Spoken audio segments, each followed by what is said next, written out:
Okay, sounds good.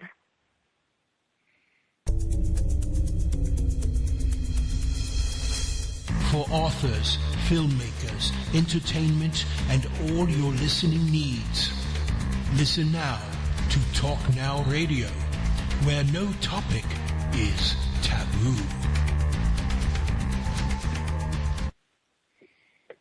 Hello, everyone. Welcome to Talk Now Radio. This is your host, Royce the Redneck Radio Man. Joining me today is Jan Krause Greene, and we're going to talk about her book, I Call Myself EarthGirl. Before we get into that, however, I want to apologize to everybody for all the time the site's been down. I was hacked, and they got in through my archives, actually, and created a back door and just took down my whole computer. I had to do a restore. And to be honest with you, although I'm back up, I'm not up at 100% capacity. I'm still having trouble with the email servers. So you folks that are out there trying to join the site, keep trying back later. The reason you can't get the activation email is my mail server's down. And as soon as I get it back up, that should take care of that problem, which I hope will be in a couple of days. Other than that, I got a few bugs. Got to replace some archives and some content. And then I should be back in business fully. But in the meantime, I'm able to go live. So you guys that are already members, come log in, and you can get into chat with us here. So, Jan, how are you doing today? I'm doing just fine. Sort of, I won't really say recuperating, but kind of slowing down a bit after the big holiday rush. Had a lot of family here and have just been kind of enjoying myself. So that's a good thing, taking some time off. Yeah, my son Joshua went and got me one of those replicas of the Starship Enterprise, one of the really finely detailed models. So I couldn't resist the urge to go to Facebook and Google Communities and post a link to the picture of it and tell them what my son got me and tell them, so now the Redneck Radio Man is the new captain of the Starship Enterprise. Well, I thought I'd just bring a little Christmas cheer with that one. Wow, that's for sure. And So we had the grandkids here, so of course there were all the excitement of Christmas morning and all the toys and absolute chaos really with 5 grandkids, but it was a lot of fun. And since then we've been hosting more adult company. But we've been having a good time, and I haven't done any writing, so I'm anxious to get to January 2nd when I start writing again. Oh, so you're going to have a prequel or a sequel? I'm having a sequel, which I have started, and I'm, a little ways into it, but there's, a lot of things I haven't figured out, and there's a lot more writing to do. And I also, a project that's not at all related to this first book, will be writing the true story of a young man that my kids knew. They were very friendly with when he was in high school, and he was the victim of a hit-and-run driver about 4 years ago. And at that time, he was in a coma. They didn't think he was going to make it, and he eventually came out of it. And so he wants to tell the story of his whole recovery and rehabilitation and sort of how it's changed his perspective on life. It's very inspiring because instead of making him bitter, he's just filled with gratitude. So I think that'll be an interesting book to work on. I'm anxious to get going on it. Well, right now we're putting the cart before the horse, but as long as he's up there for the moment, let's give him a moment longer while I ask you real quick, does this by any chance have a near-death experience involved? More of an insight while in the coma. I don't know if he would call it a near-death experience, although he and I have not talked anywhere near as much as we're going to end up talking. But certainly he had an experience while he was in his coma where he felt that that Jesus came and touched him and told him, it will be all right. You can go back to your life. You can wake up now. And he did.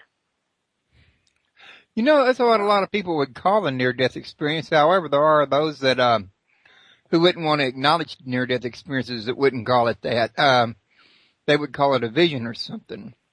Right. Well, he was not a religious person prior to this. He was raised as a Catholic, but he was not, didn't really go to church and wasn't religious. Now he's very religious now, or very spiritual, I guess would be a better way to put it. Ah. So All right.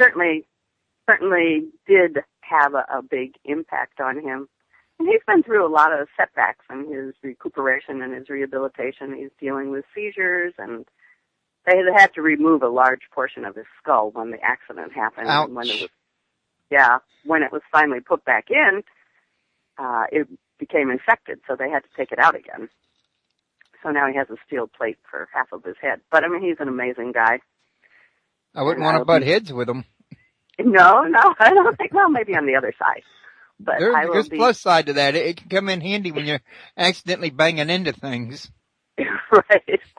But yeah, I can kind of feel for him, though. I seriously can.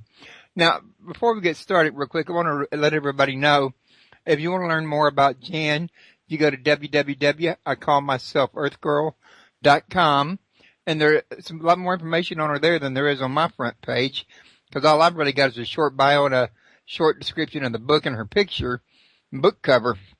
And you can get more on her there. And then, of course, here you can get the show, and I'll be giving her a link to the show after the show. Well, actually, not right after, but in a day or two after I had time to turn it into a video and stick it in the archive. I'll give her a link to the archive in case she wants to put that up on her site as well. Right, that would be great.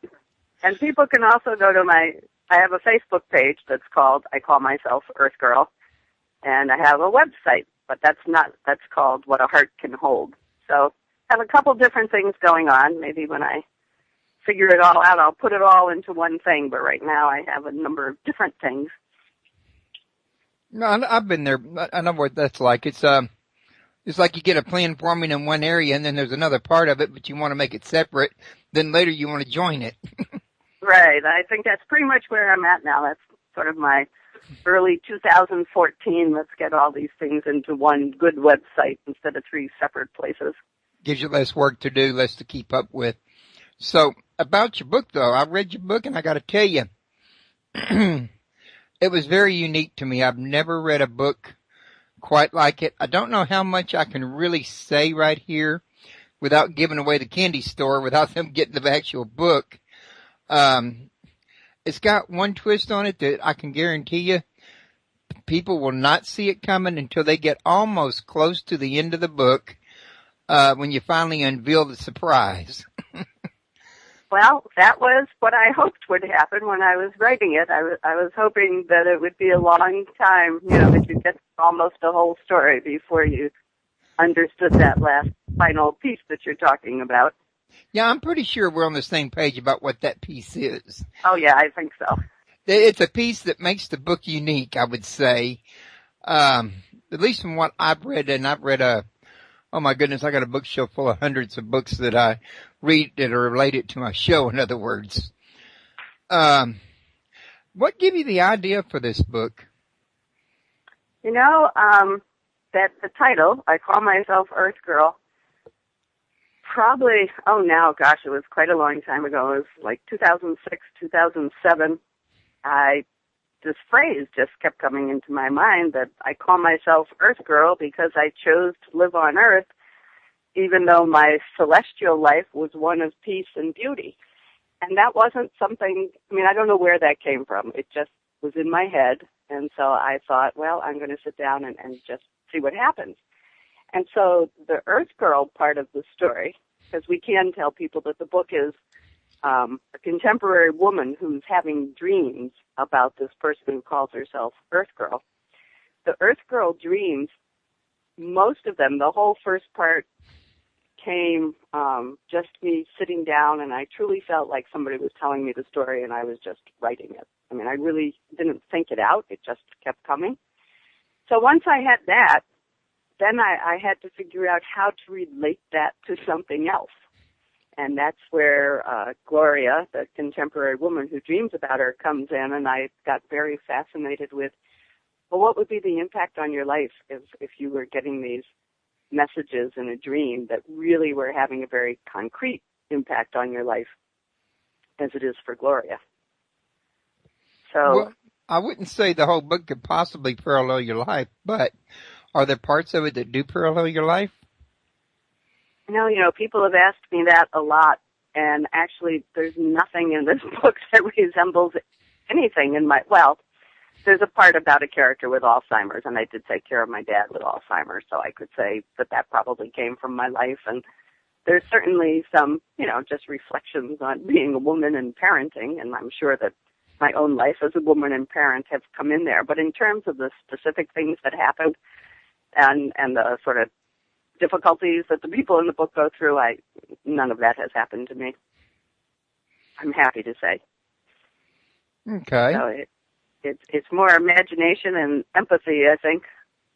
Well, I think it makes for a great adventure story, definitely a unique adventure story, and makes great reading. It's just that I noticed it also portrays concerns that you seem to have in your life about war and things that lead to war as well.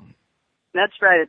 That was the part, the sort of the war and the environment. Those were the parts that come from not from my experience, but from my real concerns. I've been a pacifist since I was very young, like probably before I was in high school. I just never could understand war. And so I've been, you can call me a peacenik. And then the whole environmental thing, I've also always been very inspired by nature, close to nature. Feel my most profound sense of spirituality comes from when I'm out in nature.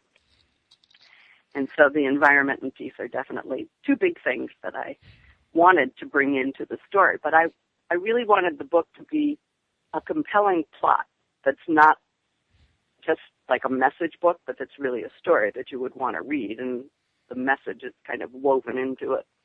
I hope that was the idea. I would say it was probably kind of woven in there. It's kind of like the two became one, in other words. Right. It's kind of, and that, of course, is where the young girl Ella comes in. She really enables me to do that with her questions, questioning life from her perspective before she's been kind of jaded as an adult, where we tend to accept things more instead of questioning them. Well, I know that when I was reading it, I was thinking about the fact that, even in our age today, there are factions, the groups out there who spend a lot of time spreading propaganda just for the purpose of instigating war. Well, yes, I think that's definitely true. And, yeah, I feel like the only way we would ever really get beyond war is if there was a massive change of consciousness, really among so many people in every part of the world, that it overtook the propaganda and the consciousness that leads us to believe that war is how we can solve conflict. Well, but I think that... I think it's not just that. It's worse than that. Because I've been in different social networks, different forums, different groups, and one of the things I've seen recur is the comment that we can't stop war because we have to defend ourselves because the other side's going to keep coming after us, so we have no choice. Right, and that's what when I talk about the change of consciousness, I think that's part of the consciousness to be changed. And the other is the whole idea. When I was a young kid, I used to think, okay, so if there's a war, people on both sides probably think that they're right, that they're doing, that they're fighting for something good and they're right, and that the other side is horrible and bad. And to lose sort of the humanity of the person you're fighting against, I think makes it easier to participate in war. Yeah, probably true. You might totally disagree with them on so many things, but to still, I think there's a section in the book where Ella's talking to her cousin and saying, if you ever have to fight in a war or kill somebody, I hope you can do it still with respect for the person's life. Which I remember reading that in your book. I think a lot of people find that hard to understand. Well, how could you kill somebody if you respect their life? But you can respect that they're part of a family, that there's people who love them, that in their life although you disagree with them and they're your, quote, enemy now, they have a whole life beyond that you're going to be taking away. Well, I think in a lot of cases, a lot of that consciousness change you're talking about could probably come about if people would stop listening to propaganda machines and put Yes, all I that think so aside. too. Because that's just, I think so too. it spews out so much hatred, and so much of it's not even true. And if you ever do like you said, and forget about what you hear in the media, and just walk a mile and say a Muslim shoe or an Israeli shoe or, whoever you might be thinking about having war with, you might begin to realize they got a wife, they got kids just like we do. It's not each and every one of them over there wanting war any more than it's each and every one of us over here wanting war.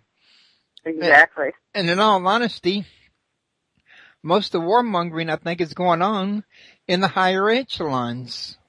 Right. It's really, really sort of the people in power and the people who can make money from supplying the armaments and all of that, I think, that really keeps it going, which is, Well, I don't know how true this is, but I've actually read online that the Rockefellers have a habit of instigating wars and then funding both sides to get a profit in the spoils. I don't know if that's true either, but if it's not them, I believe there's somebody who's doing that. I really think that the profit motive is certainly behind a lot of war. Now, what I want to say, though, because I really don't want people to misunderstand this, I am not against people who join the military. I'm not against our servicemen. I think they're doing, they are serving their country. I just wish that there weren't wars for them to participate in. They have to serve. Right. But I don't look down on them, certainly. Well, yeah, the people that go to war, most of them, I was an ex-serviceman myself. We have no clue what we're going over there to fight for. We're just being told to go over and fight, Right, and once you get there, of course, I haven't been in a war, but I can imagine once you get there, the main thing becomes protecting yourself and the people, your, what do they call them, your platoon or your, whatever group you're most closely aligned with. It's keeping yourself and them safe, I would think. Pretty much. It's a matter. Yeah, once you get over there, it's pretty much a game of survival. I never actually went to war, but I know enough about the training to know that it's survival's the number one thing, in other words. Right. So my high school boyfriend, I'm of the age that I had, a boyfriend who went to Vietnam, and, once you're there, it's not even about issues or philosophies. He said it's just about keeping yourself and your buddies alive, and then you follow orders, whether you understand them or not, and So I wish you don't even know what you're over there fighting for, much less if you agree with it or not. You're right. And once you're in, I guess it doesn't matter whether you agree with it. You're there, and, that's what you have to do. But I so wish that more and more people in the world and people in power could really see that there are other ways to solve differences. If we could take so much of the money that's spent on war and put that towards more humanitarian efforts in our own country and in other countries, I think it could be a much more peaceful world.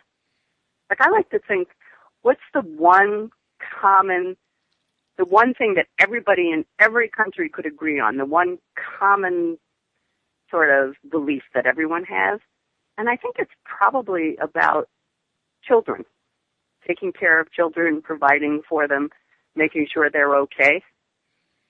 And so if everybody could look at war as something that's really very bad for children, and that all of that effort, if it could be effort and money could be put into providing food and clothing and education, it'd be a better place. Well, not only that, if you think about it, a lot of people I don't think are really aware of just how bad it can be for children. I mean, on the surface, yeah, there's more money to go around for food, for clothing, and stuff like that. But what about the known cases of suicide bombers in malls and places like that, blowing themselves up, taking out children as well as the old and everything in between with them, in other words? Yeah, it's when you think of somebody who's willing to become a suicide bomber I try to understand both sides of the equation, and they must be so brainwashed to believe that this could possibly be a good thing to do. Well, I think that's where propaganda comes in. I really do. And, if you went over to any side's soldiers and asked them, do they ever worry about their kids getting caught in a suicide bombing? I wonder how many of them would stop and say, wow, you know what? I never did think of that. Hey, I got kids, Right. Nobody stops and thinks that there are consequences that are not just readily thought of, in other words. Right. And the psychological impact of being a child who lives through a generation of war, that has to have an impact on you. Well, yeah, because you can breed more hatred. Let's say your dad goes off to war, he dies in war, you decide you hate the country they're at war with, so your generation can't end the war because they're busy getting revenge for your dad. Right, exactly. It just goes on. And I think that some of the wars that are going on now go back generations and generations and generations. Oh, no doubt. I can tell you right now, though, I know just recently with 911, I hear a lot of people talking. There's still a lot of hatred brewing over that bombing of the Trade Center, and I imagine that I don't know anybody that actually survived it, but I would imagine that people who had family that died in there, they're probably some of the strongest haters out there, because it's hard to lose somebody and not hate. In a situation like that. That's a really interesting situation, because there is a group, I can't remember exactly what their title is, but they're the 9/11 Families for a More Peaceful Tomorrow. Really? And they are made, yeah. You can look them up on the, you can Google them. They're made up, and it's not everybody who lost somebody in 9/11, but there's a whole group of them who said, we don't want more war because of this. We don't want retaliation.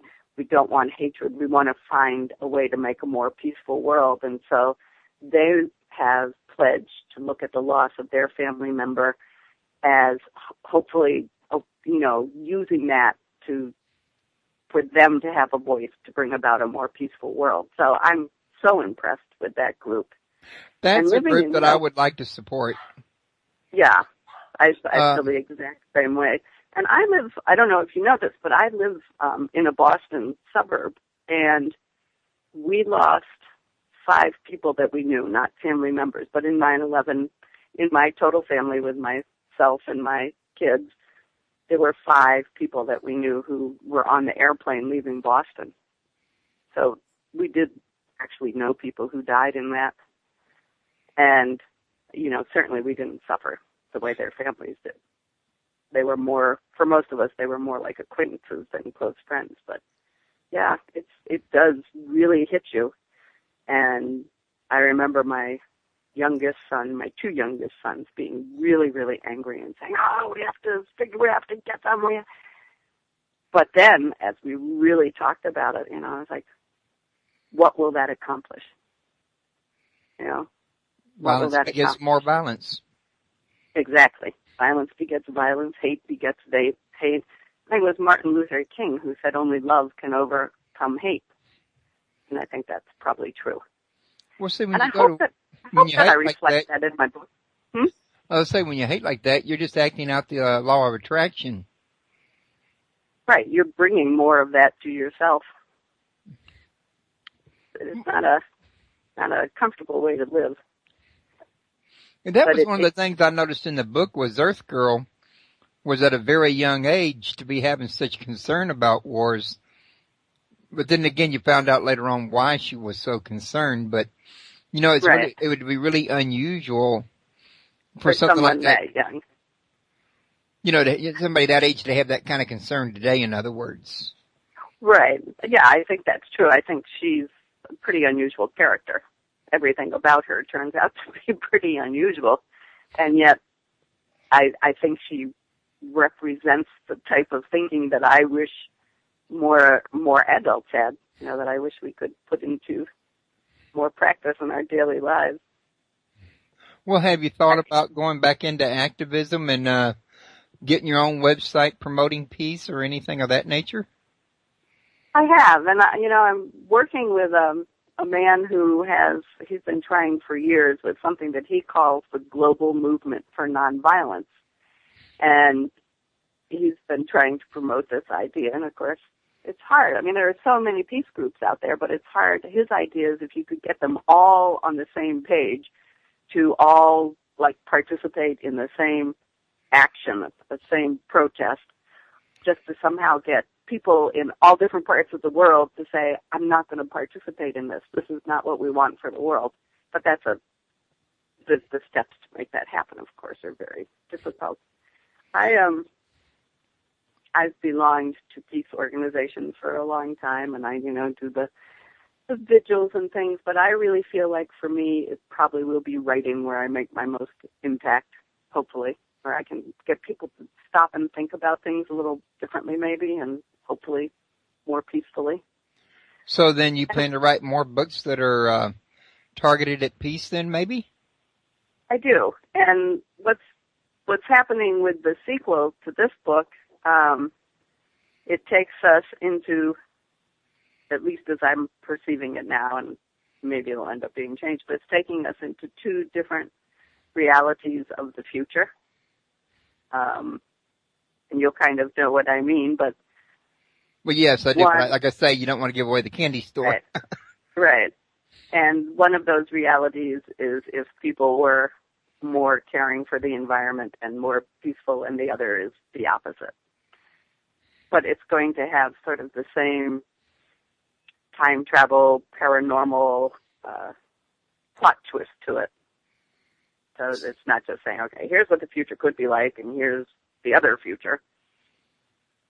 So it will be kind of interesting, I hope. It's really pretty synchronistic if you think about it, because before the show started, before I called you, I was thinking about, I don't think I've ever seen a book that dealt with parallel universes. I'd have to go look it up and see if maybe I just haven't seen them. But, what if you was to, say, write a book like that had